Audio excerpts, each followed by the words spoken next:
Business की कुछ ताजा खबरें आज की छोटी सी वीडियो में। स्वाची फास्ट न्यूज एक अच्छी न्यूज नहीं है क्योंकि रिसेंटली फॉक्सकॉन ने अपने 300 चाइनीज इंजीनियर्स को इंडिया से वापस बुला दिया है और इसके पीछे रिपोर्ट्स के मुताबिक हाथ बोला जा रहा है चाइना का। क्योंकि आप लोगों को अगर पता हो तो पिछले कुछ टाइम में चाइना से काफी ज्यादा प्रोडक्शन शिफ्ट हुआ है इंडिया में, जिसकी वजह से चाइना इस वक्त पूरा पुश कर रहा है इंडिया को फिर से नीचे ले जाने में। और फॉक्सकॉन जो कि आईफोन का प्रोड्यूसर है और एप्पल कंपनी के साथ मिलकर काम करता है, इसमें इस वक्त चाइना दखलंदाजी कर रहा है। साथ में इंडिया में कुछ इंपॉर्टेंट मशीन जो की आईफोन के प्रोडक्शन के लिए इस्तेमाल होती है उसको भी आने से रोक रहा है। और इसी वजह से एप्पल का इंडिया में आईफोन प्रोडक्शन और एक्सपेंशन की स्पीड अब स्लो हो सकती है। इसी के साथ साथ वैसे तो यूएस भी पीछे पड़ा हुआ है, लेकिन उसकी बात कभी हम किसी और वीडियो में करेंगे। सो बढ़ते हैं नेक्स्ट न्यूज पे, जो कि टाटा कैपिटल्स के राइट इशू के गेम के बारे में है, जिसमें कि रिसेंटली टाटा कैपिटल्स अपने राइट इशू लेकर आ रहा है 343 के प्राइस पर, जो कि काफी कम है इसके अनलिस्टेड मार्केट से। अगर अनलिस्टेड मार्केट में इसके रेट को देखा जाए तो वो है 945 रुपीज और यही ऑलमोस्ट 1/3 प्राइस पर इशू लाया गया है, जिसमें कि टाटा कैपिटल्स अपने राइट इशू 343 पर शेयर पर बेच रही है। और ये सब किया जा रहा है उनके आईपीओ के आने से पहले। इसमें कंपनी ने रिसेंटली अनाउंस किया है कि वो 17,200 करोड़ रेज करेगी आईपीओ के पहले। कंपनी का 17,200 करोड़ का फंड यूज किया जाएगा उसके डेट को क्लियर करने के लिए, रेगुलेटरी नॉर्म्स को मीट करने के लिए और साथ में अपनी सब्सिडीज में इन्वेस्ट करने के लिए। और वैसे एक और बात बता दूं, इसका ग्रे मार्केट प्रीमियम करीबन 1,000 रुपए का है, जो कि अब 14% से करेक्ट भी हो चुका है। और ये हुआ है मेनली एचबीडी फाइनेंशियल के आईपीओ के प्राइस की वजह से। वैसे तो अनलिस्टेड मार्केट में बहुत कम लोग इन्वेस्ट करते हैं, इसमें बहुत ज्यादा रिस्क होता है, साथ में लोगों को सही प्लेटफॉर्म भी नहीं पता है जहां से इन्वेस्ट किया जा सके। तो अगर आप इन्वेस्ट करते हो तो मुझे कमेंट सेक्शन में जरूर बताना कि आप कौन सा प्लेटफॉर्म यूज करते हो अनलिस्टेड मार्केट में शेयर खरीदने के लिए। तो बढ़ते हैं नेक्स्ट न्यूज में, जो कि क्रूड ऑयल के बारे में है, जो कि और ज्यादा नीचे जा सकता है। आज का रेट करीबन क्रूड ऑयल का $70 है, जो कि कुछ रिपोर्ट के मुताबिक $60 से नीचे भी जा सकता है। और अब ये हो क्यों रहा है, तो इसके पीछे कारण सप्लाई और डिमांड का गेम है, जो कि आप लोगों को नॉर्मली पता ही होगा, मुझे समझाने का जरूरत नहीं है इसको। लेकिन फिर भी दुनिया में इस वक्त ऑयल की सप्लाई जो है वो बहुत ज्यादा हो गई है, लेकिन लोग या कंट्रीज उतना ज्यादा इसको यूज नहीं कर रहे हैं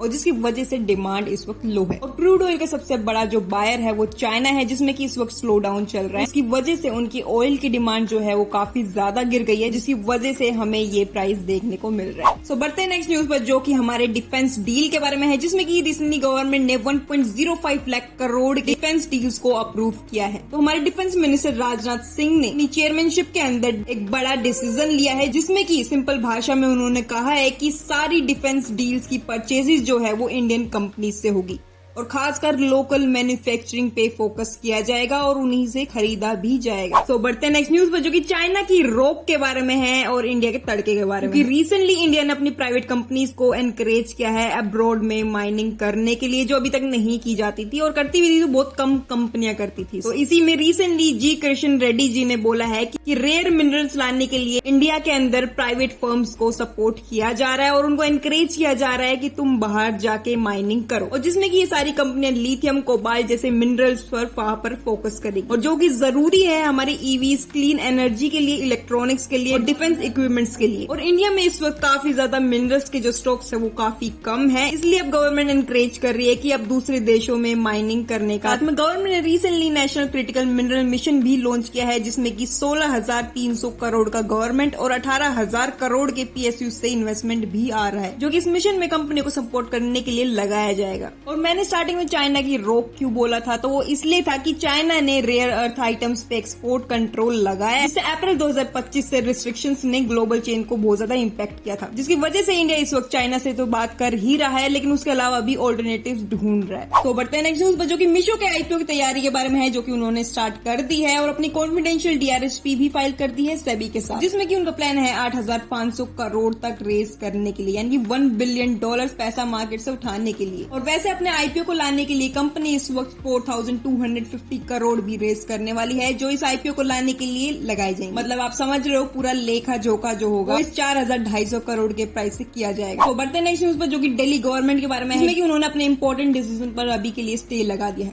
वो डिसीजन कौन सा था, तो वो था जो वो लोग फ्यूल नहीं देने वाले थे, और कल की वीडियो में भी हमने इसके बारे में बात किया था कि कैसे अब दिल्ली जो है वो फ्यूल नहीं देने वाली है 10 साल या फिर 15 साल के पेट्रोल व्हीकल्स पे, जिसपे कि उन्होंने अभी के लिए स्टे लगा दिया है कि अभी के लिए ऐसा कोई डिसीजन नहीं है। इसके बाद बढ़ते नेक्स्ट न्यूज पे, जो कि इस चैनल के बारे में है, जिसको आप फॉलो कर सकते हो अगर आप शॉर्ट बिजनेस न्यूज में इंटरेस्टेड हो तो। और साथ में अगर आप और न्यूज में टाइम टू टाइम इंटरेस्टेड हो तो प्लीज हमारे इंस्टाग्राम पेज को भी फॉलो करिए, लिंक डिस्क्रिप्शन में गिवन है।